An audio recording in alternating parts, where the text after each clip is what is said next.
Hello, welcome to today's video.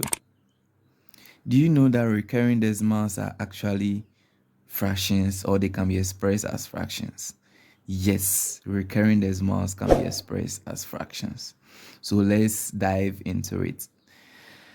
Now, we have an example which is express 0.23 as a recurring decimal in the form a over b, and a over b is in a form of a fraction. That's what we mean. Now, before we will be able to solve this question, there are some key things that we need to know. The first thing that we need to take note of is the two dots on top of the 2 and 3. After the point 2 and 3, there are two dots on top.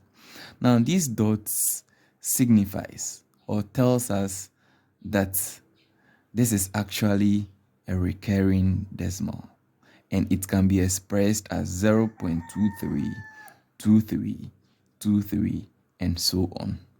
So the first thing that we need to do is to let x be equal to 0.232323.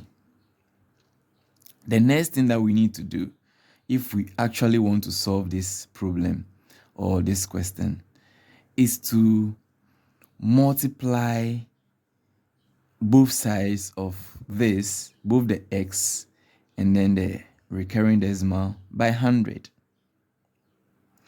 Why are we multiplying it by 100 and not 10 and not 1,000? Well, it is so because the first two digits after the points, the two digits, they are the ones recurring. So we want the two numbers that are recurring to actually come in front of the decimal. The 2 and the 3 are recurring, so we want them to come in front of the decimal, to come and replace the 0.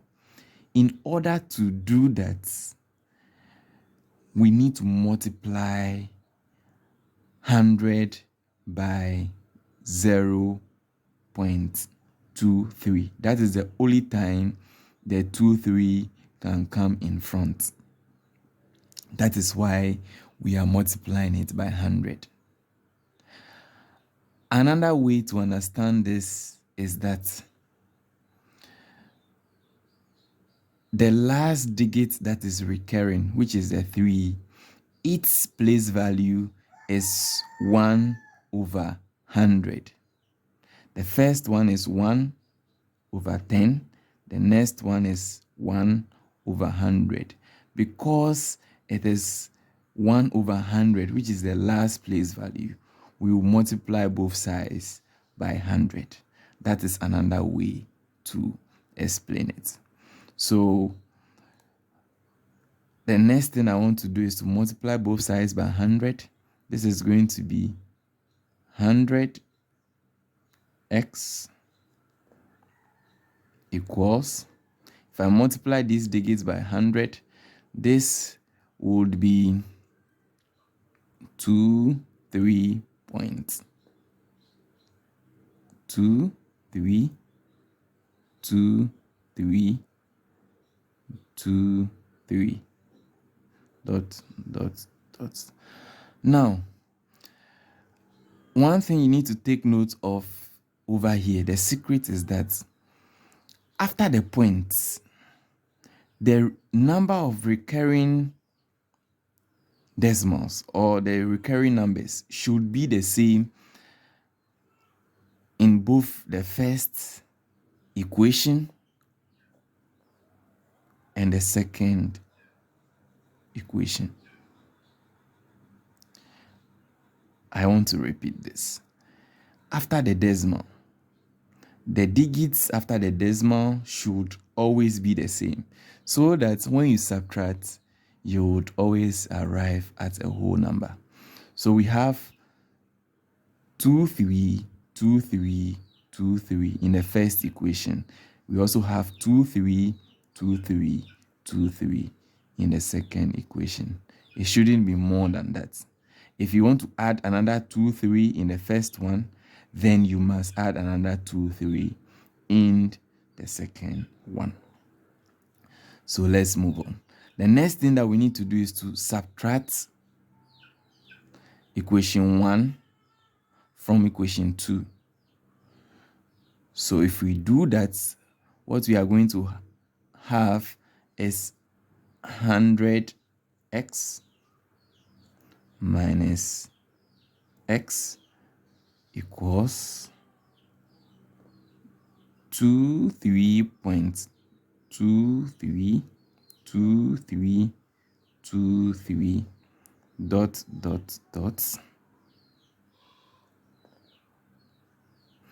minus 0.232323 dot. Now, if you subtract x from 100x, your answer will be 99. X equals.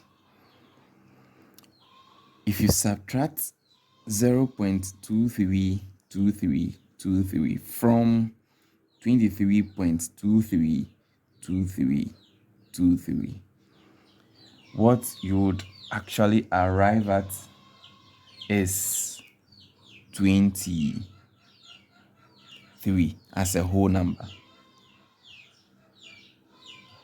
Then the next thing that you need to do is to divide both sides by 99, because we want x.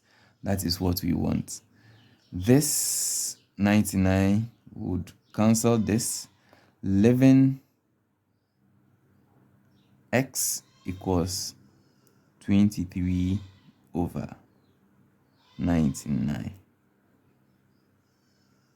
So our actual fraction, after solving or after trying to express 0.23 as a recurring number in the form a over b, is finally 23 over 99 as our answer. You can cross-check this by using your calculator. I hope this helps.